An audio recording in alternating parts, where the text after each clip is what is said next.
নিজেদের হীন দলীয় স্বার্থে মানুষের মধ্যে বিভেদ বিরোধ সৃষ্টির অপচেষ্টা চালালেও সবাই মিলেমিশে থাকাই বাংলাদেশের মানুষের আবহমান কালের মূল্যবোধ। বর্তমান সরকারও এমন এক রাষ্ট্র এবং সমাজ বিনির্মাণের লক্ষ্যে কাজ করছে, যেখানে ধর্ম বর্ণ নির্বিশেষে প্রতিটি মানুষ নির্বিঘ্নে নিরাপদে বসবাস করবে। শুধু মানুষের এই নিরাপত্তা নয়, আসুন কোনো প্রাণীও মানুষের হিংস্রতার শিকার যেন না হয়, তাই সরকারের পক্ষে সম্ভব সেটিকে নিশ্চিত করা। পরিশেষে জাতীয় কবি কাজী নজরুল ইসলামের জীবন, কর্ম, সাহিত্য, সঙ্গীত, দর্শন এবং মানবিক চেতনাবোধের প্রতি গভীর শ্রদ্ধা জানিয়ে আনুষ্ঠানিকভাবে আমি নজরুল বর্ষ 2026-2027 এর বছরব্যাপী কর্মসূচির আনুষ্ঠানিক উদ্বোধন ঘোষণা করছি। কবি নজরুলের জীবন ও কর্ম, তার চিন্তা, দর্শন ছড়িয়ে দেওয়া প্রয়োজন প্রজন্ম থেকে প্রজন্ম তরে।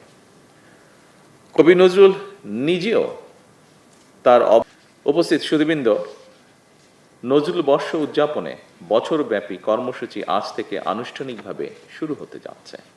ফলে সাহিত্য সম্মেলন, গবেষণা সেমিনার, সাংস্কৃতিক উৎসব, নজরুল সঙ্গীতের আসর, প্রকাশনা কার্যক্রম, নাট্য উৎসব এবং চিত্র প্রদর্শনী সহ নানা আয়োজনের মাধ্যমে জাতীয় কবির সৃষ্টিকে জনপরিসরে আরও বিস্তৃতভাবে তুলে ধরার একটা উপলক্ষ তৈরি হয়েছে।